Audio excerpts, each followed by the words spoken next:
Hi friends, myself Jinkesh Kumar and this is my first video। तो दोस्तों मेरा नाम जिंकेश कुमार हुआ और ये मेरा पहला वीडियो है। आपको सबसे पहले मैं अपने बारे में और इस चैनल के बारे में थोड़ा सा बताना चाहूँगा। दोस्तों ये है हमारा इंग्लिश का चैनल है और इस चैनल को लेकर मैं आपके बीच उपस्थित हुआ हूँ। और ये चैनल आप सभी के लिए, जितने भी यहाँ पे हमें देख पा रहे हैं उस सभी लोगों के लिए, और यदि आप इंग्लिश में इंटरेस्टेड हैं तो आपके लिए बहुत ही अच्छा साबित होने वाला है। तो चलिए मैं अपना थोड़ा सा इंट्रोडक्शन 2 मिनट का आपके बीच देना चाहूँगा और उसके बाद मैं उस बात को रखूँगा आपके बीच जिस बात को लेकर के मैं आपके बीच यहाँ पे प्रेजेंट हुआ हूँ, उपस्थित हुआ हूँ। तो दोस्तों जैसा कि आप सभी जान चुके हैं, मेरा नाम जिंकेश कुमार हुआ और मेरे चैनल का नाम इंग्लिश बाय जिंकेश सर है। और ये चैनल उन सभी स्टूडेंट्स के लिए है जो इंग्लिश के लिए इंटरेस्टेड हैं, इंग्लिश के लिए इच्छुक हैं। दोस्तों हमारा अपने बारे में थोड़ा सा मैं अपना जानकारी और बढ़ाता हूँ। मैं औरंगाबाद जिले से रहने वाला हूँ जो कि बिहार में है।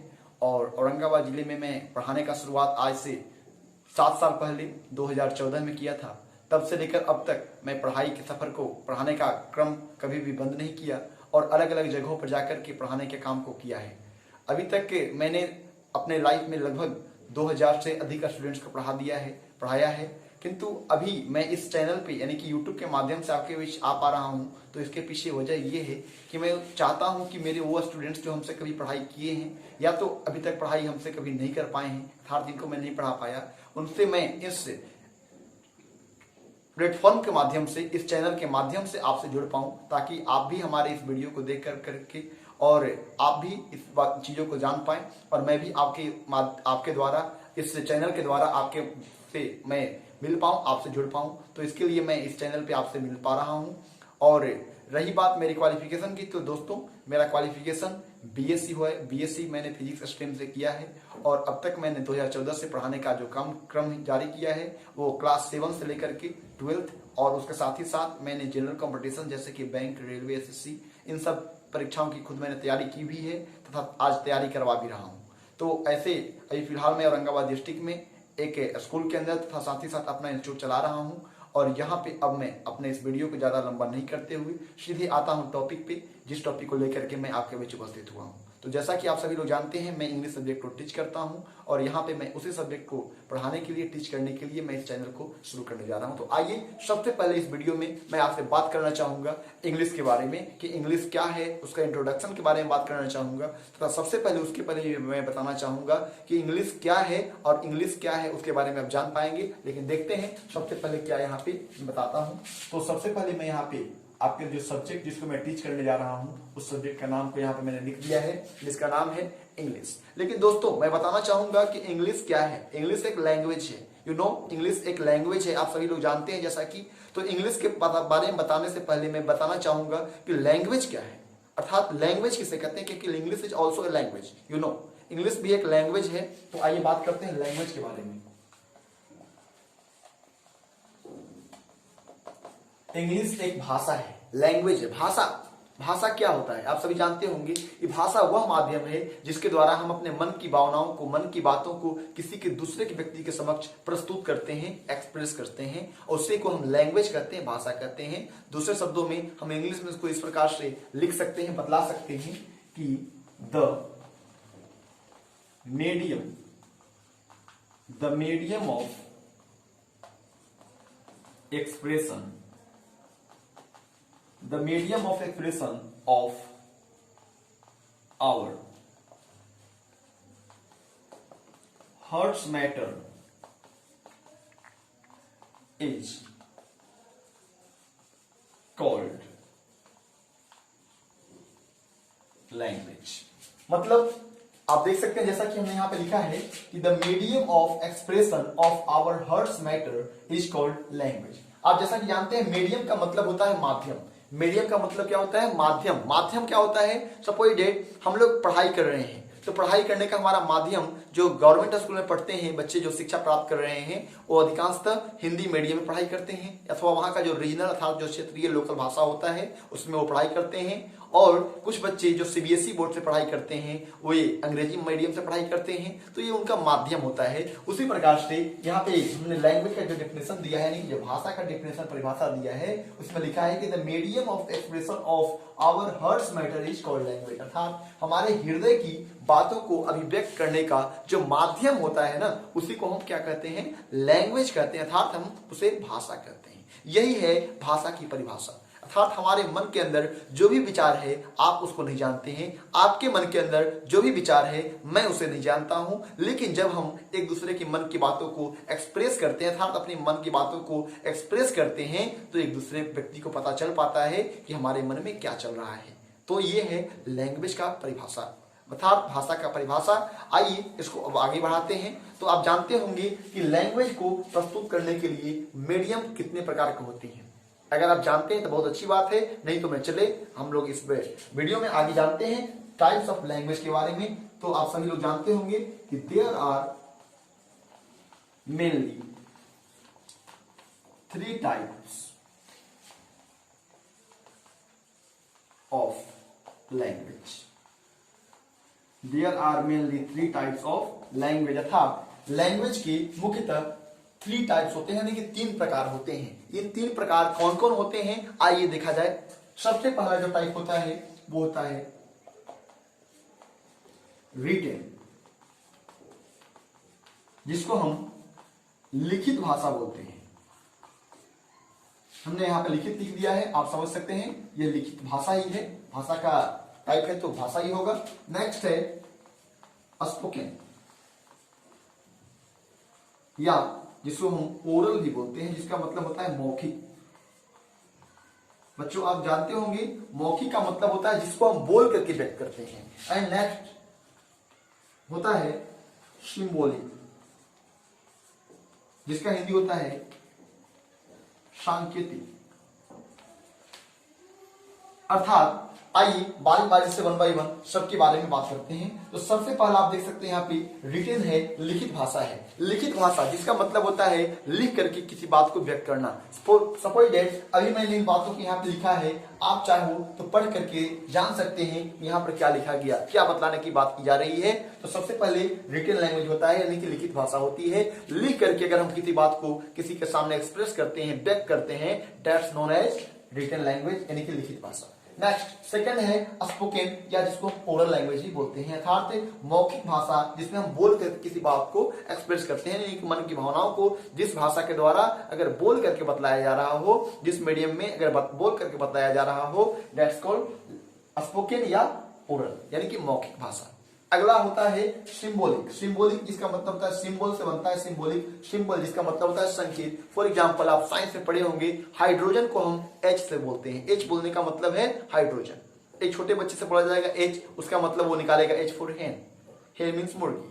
बट साइंस की भाषा में अगर बात किया जाए तो H का मतलब क्या होता है, जी हाँ बिल्कुल सही, हाइड्रोजन होता है। आप जैसा कि जानते हैं साइंस में आप पढ़े होंगे, तो हाइड्रोजन होता है, यानी कि सिंबॉलिक लैंग्वेज का मतलब होता है सांकेतिक भाषा। फॉर एग्जांपल जैसे कि अभी आप यहाँ बैठे हुए हैं, हमारी वीडियो को आप बैठकर देख रहे होंगे।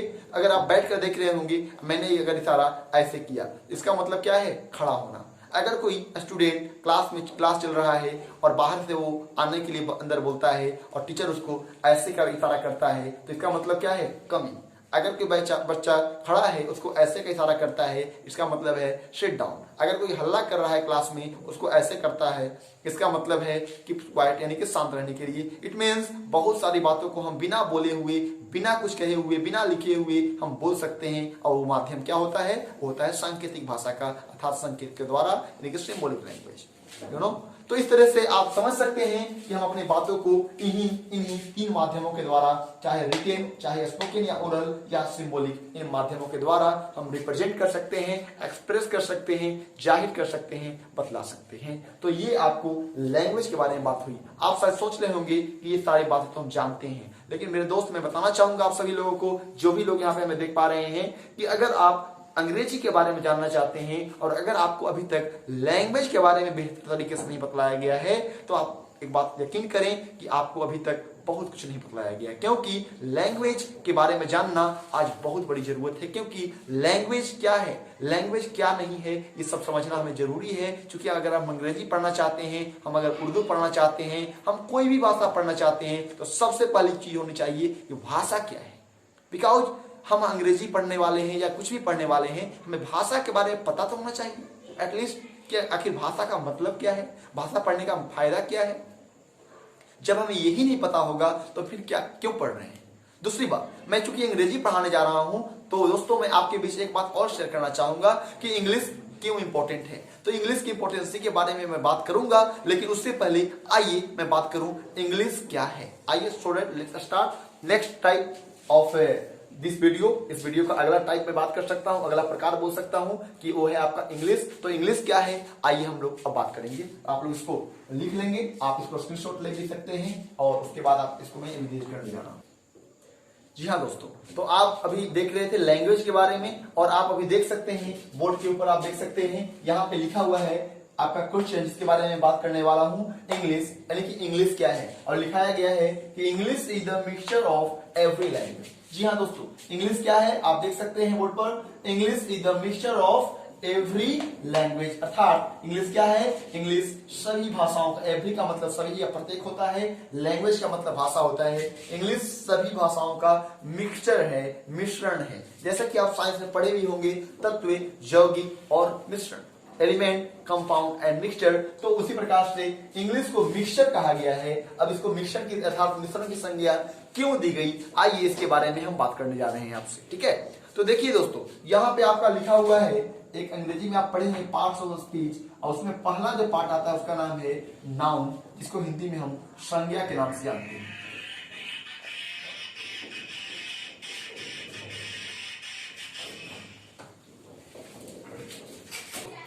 तो आप देख सकते हैं यहाँ पे मैंने लिखा है नाउन मतलब संज्ञा। जैसा कि आप सभी लोग जानते हैं, नाउन पार्ट्स ऑफ स्पीच का फर्स्ट पार्ट होता है, यानी कि पहला पार्ट होता है, जिसको हम लोग हिंदी में संज्ञा के नाम से जानते हैं। किंतु आपको लगता होगा कि नाउन एक इंग्लिश वर्ड है और संज्ञा जो कि हिंदी वर्ड है, किंतु ऐसा नहीं है। नाउन जो है रियल में अगर देखा जाए तो ये कहां से आया, तो आपको पता अगर आप करेंगे तो मानो आपको होगा लैटिन भाषा से। नाउन जो है वह लैटिन भाषा से लिया गया शब्द है, जिसको हम हिंदी में संज्ञा के नाम से जानते हैं। अर्थात नाउन लैटिन भाषा से लाया गया शब्द है, उसका हिंदी संज्ञा होता है। लेकिन ऐसे ही और भी भाषाएं हैं जो कि अंग्रेजी के अंदर आज मिली हुई हैं। जैसे कि मैं कुछ एग्जांपल दूंगा जिसके बारे में हम सभी लोग बहुत बेहतरीन ढंग से जानते हैं, और वो है क्या, देखेंगे साड़ी, जिसका हिंदी भी साड़ी ही होता है। अगला है धोती, जिसका हिंदी भी खुद धोती ही होता है। और उसके बाद आता है लोटा, जिसका हिंदी लोटा होता है। आपको लग रहा होगा ये सारे शब्द हम इस लिए लिख रहे हैं ताकि आपको शायद हंसी आए, किंतु ऐसा बात नहीं है, क्योंकि साड़ी का हिंदी सच में साड़ी होता है, धोती का हिंदी सच में धोती ही होता है, और लोटा का हिंदी लोटा ही होता है। ये आप पता कर सकते हैं। तो ये वर्ड्स आखिर कहां से आए, ये वर्ड्स आप जानते हैं सभी लोग, ये वर्ड्स हिंदी के हैं, और हिंदी भाषा के शब्दों को अंग्रेजी में बस ट्रांसफॉर्म कर दिया। कहने का मतलब उसको हूबहू लिख दिया गया। जैसे राम को इंग्लिश में हम राम ही लिखेंगे, सोहन नहीं लिखेंगे। उसी प्रकार से सीता को सीता ही लिखेंगे, गीता नहीं लिखेंगे। तो ठीक उसी प्रकार से साड़ी को साड़ी लिख दिया गया, धोती का धोती लिख दिया गया, और लोटा को लोटा लिख दिया गया, जो कि हिंदी वर्ड्स होते हैं। तो आप देख सकते हैं कि हिंदी वर्ड्स को भी आज अंग्रेजी में लाया गया। अब बात आती है ये कैसे, इनको कैसे अंग्रेजी में लाया गया है। तो आज हम इसी बारे में बात करने जा रहे हैं। आप दोस्तों जानते होंगे कि एक समय में पूरी दुनिया के अंदर अंग्रेजों का शासन था। कहने का मतलब अधिकांश देशों के ऊपर उनका शासन था, और ऐसा कहा जाता था कि there was no sunset in the British Empire. उस समय वो लोग दिन दूनी रात चौगुनी तरक्की करते चले जा रहे थे, और उसमें हमारा देश भारत भी था जिसके ऊपर उनका शासन था। तो आज अंग्रेजी के अंदर इतनी सारी अलग अलग भाषाएं, जिसमें हमारी हिंदी भाषा भी मिली हुई है, लैटिन भाषा भी मिला हुआ है। तो ऐसी अनेकों भाषाएं अंग्रेजी के अंदर मिल गई, क्योंकि अंग्रेज उस समय पूरी दुनिया में फैले हुए थे। अंग्रेजों का विस्तार पूरे वर्ल्ड में था। इसलिए अंग्रेजी को आप जानते होंगे कि English is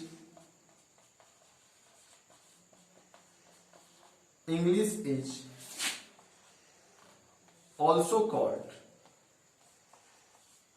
English is also called global language, global या वर्ल्ड या इंटरनेशनल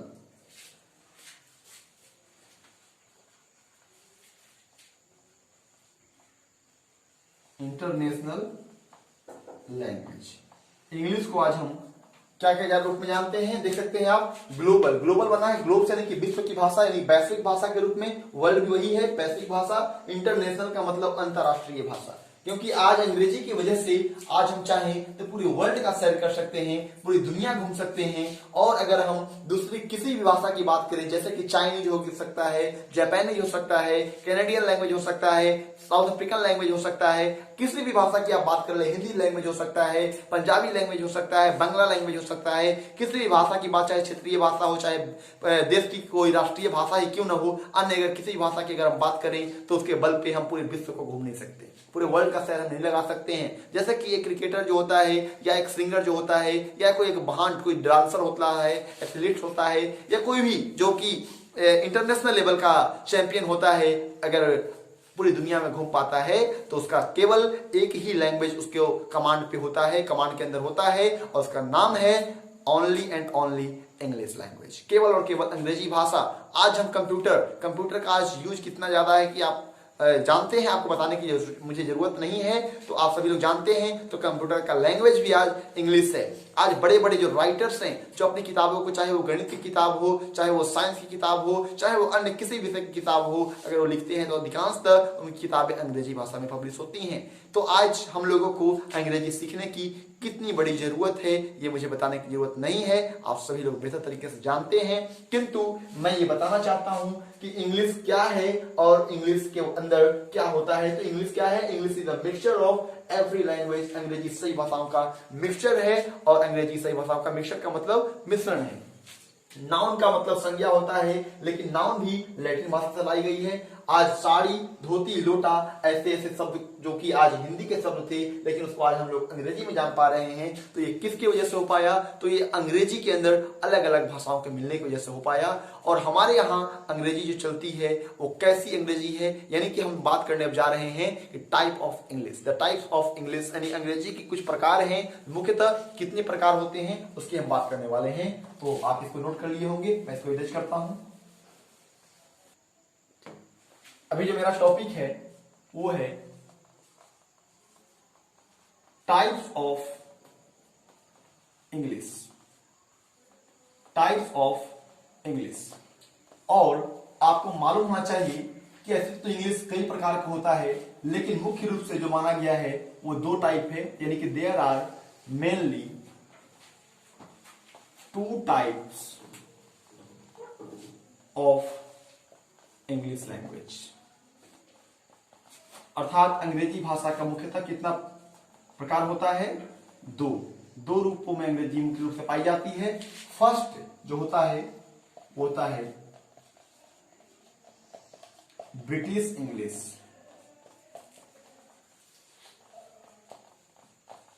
और दूसरा जो होता है वो होता है अमेरिकन इंग्लिश। यहां पे आप देख सकते हैं पहला मैंने लिखा है ब्रिटिश इंग्लिश एंड दूसरा लिखा है अमेरिकन इंग्लिश। अब बात आती है कि ये ब्रिटिश इंग्लिश क्या है और अमेरिकन इंग्लिश क्या है। जैसा कि नाम वैसा काम भी होगा, जैसा नाम तथा गुण होगा। क्योंकि यहाँ ब्रिटिश लिखा हुआ है, आप सभी लोग जानते हैं ब्रिटिश बोलते हैं हम लोग अंग्रेजों को, यानी कि वह इंग्लिश जो ब्रिटिश के द्वारा हमारे देश में अथवा कहीं भी लाई गई उसको ब्रिटिश इंग्लिश, यानी कि जो अंग्रेजों के देश यानी इंग्लैंड से पैदा हुई उस इंग्लिश को हम ब्रिटिश इंग्लिश के रूप में जानते हैं। और दूसरी है अमेरिकन इंग्लिश, यानी कि जो अमेरिका से आई है उसको हम लोग अमेरिकन इंग्लिश के नाम से जानते हैं। अब एक और बात आती है, यानी हम लोग कौन सी भाषा बोलते हैं, कहने का मतलब हम लोग कौन से इंग्लिश को जानते हैं या कौन से भाषा इंग्लिश का प्रयोग करते हैं। तो जाहिर सी बात है हमारे कंट्री के अंदर अंग्रेजों का शासन रहा है, और हम लोगों के पास जो अंग्रेजी आई है वो अंग्रेजों के माध्यम से आई है। सो दैट हमारे कंट्री में जो चलती है अंग्रेजी वो ऑब्वियसली ब्रिटिश इंग्लिश है। ब्रिटिश इंग्लिश का हम लोग यूज करते हैं, लेकिन ऐसा नहीं है कि ब्रिटिश इंग्लिश की सही होती है, अमेरिकन इंग्लिश भी सही है। जैसे कि कुछ एग्जांपल मैं आपको दिखाना चाहूंगा जो कि हम लोग यूज करते भी हैं। एग्जांपल की बात अगर किया जाए तो जैसे आप जानते हैं CENTRE सेंटर, लेकिन एक सेंटर आपने और देखा होगा, CENTER। अगर आपसे पूछा जाए कि आपको अपनापन जैसा कौन लग रहा है, तो आप ऊपर वाले को बोलेंगे, क्योंकि हम लोग ज्यादा प्रयोग इसी का करते हैं, CENTER थोड़ा सा अटपटा सा लगता होगा आपको। क्यों? क्योंकि उसका प्रयोग हम लोग कम करते हैं, अथवा तो नहीं, बहुत लोग तो नहीं ही करते होंगे, कुछ करते भी होंगे तो कम करते होंगे, या कहीं कहीं देखे होंगे। तो इस तरह से ये हमें परिचित सी लगती है, अभी हमें थोड़ा सा अननोन यानी कि अपरिचित जैसी लगती है, बट बोथ आर राइट, दोनों ही सही है। जैसे आप व्याकरण हम लोग पढ़ रहे हैं, व्याकरण पढ़ेंगे हम लोग अंग्रेजी में, जिसमें हम लोग उसको अंग्रेजी जानते हैं ग्रामर, GRAMMAR। लेकिन अगर कहीं आपको ऐसा नजर आए GRAMMAR, तो आप ऐसा मत सोचिएगा कि ये जो है ये तो गलत हो गया, ऐसा नहीं है, ये दोनों सही है, अर्थात ये भी सही है और ये भी सही है। अब फर्क क्या है?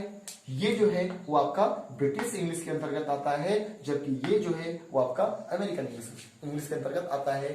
It means both are correct, दोनों ही करेक्ट हैं, दोनों ही सही हैं, लेकिन हमें जानकारी नहीं होने के अभाव में हमें लगता है कि ये गलत हो गया। इवन टीचर्स, बहुत जो लोग जो टीचर्स होते हैं, मैं किसी को यहाँ पे इंसल्ट करने के लिए नहीं आया हूं, किंतु जो बात हकीकत है मुझे उस बोलने से कोई रोक नहीं सकता। जो हकीकत है, कहा गया है सांच को आंच क्या, सांच को आंच क्या, हाथ चंदन को आरसी क्या, और पढ़े लिखे को फारसी क्या। प्रत्यक्ष को प्रमाण की आवश्यकता नहीं होती है, अर्थात यहाँ पे जो भी बात मैं बोल रहा हूं वो मैं प्रत्यक्ष के रूप में बात कर रहा हूं, और मुझे जो भी यहाँ बोल रहा हूं आप पता कर सकते हैं कि मेरी बातें गलत है अथवा मेरी बात सही है। तो आपको पता चल जाएगा कि हम क्या बोल रहे हैं और क्या सही नहीं है और क्या सही है। खैर, हम लोग जब अपने टॉपिक पर चलेंगे तो सेंटर दोनों ही सही है, वैसे ही ग्रामर और ग्रामर दोनों ही सही।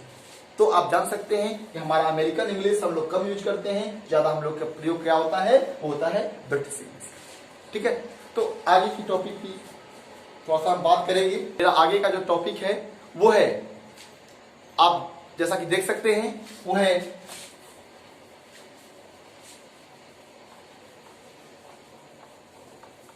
मैं बताना आपको चाहूंगा, मेरा अगला जो टॉपिक है वो है फादर ऑफ इंग्लिश। क्योंकि कोई भी चीज का कहीं ना कहीं शुरुआत होता है, और जब तक उसका शुरुआत नहीं होगा तब तक वो हमारे बीच नहीं आ पाएगा, ये हम सभी लोग जानते हैं। जस्ट लाइक जैसा कि आप सभी लोग जानते होंगे फादर ऑफ मैथमेटिक्स के बारे में। जी हां, मैं बात कर रहा हूं फादर ऑफ मैथमेटिक्स की, गणित के फादर अर्थात गणित के पिता। गणित के पिता कौन हैं आप लोग जानते होंगे, बिल्कुल सही, आर्यभट्ट। आर्यभट्ट जो कि हमारे अपने जिस राज्य से मैं बिलोंग करता हूं, जिस राज्य का मैं रहने वाला हूं, मुझे प्राउड है, आई एम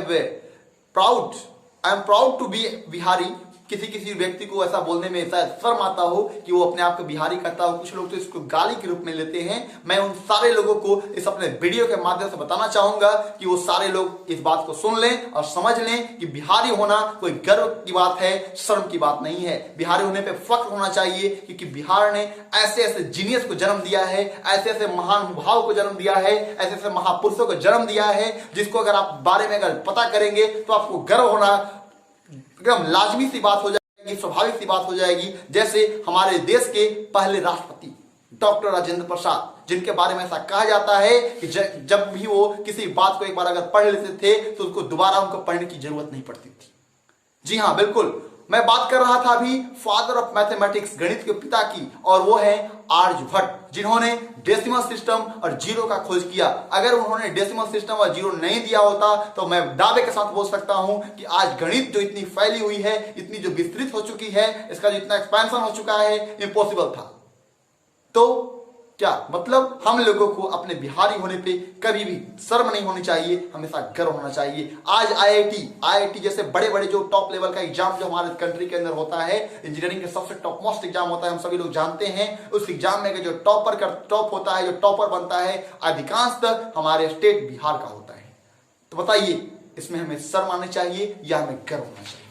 आप समझ सकते हैं, हम लोगों को हमेशा गर्व होना चाहिए। तो आइए, हम लोगों को बिहारी होने पर गर्व हो, हमेशा शर्म नहीं होनी चाहिए, हमेशा हम लोगों को गर्व होना चाहिए, कभी भी शर्म नहीं होनी चाहिए। तो आगे टॉपिक की बात करूंगा। मैं बात कर रहा था फिलहाल अभी फादर ऑफ इंग्लिश की, और फादर ऑफ इंग्लिश जिनको कहा गया है वो है, उनका नाम है जॉफ्री चौसर। जॉफ्री चौसर, जॉफ्री चौसर, जो कि अंग्रेज थे और इन्होंने इसको यानी कि इस लैंग्वेज को फादर के रूप में इनको प्रतिष्ठित किया गया है, आज मान सम्मान दिया गया है। और ये एक बहुत अच्छे पोएट भी थे, ऑथर भी थे और अलग अलग फील्ड्स में इनका नॉलेज था, ज्ञान था।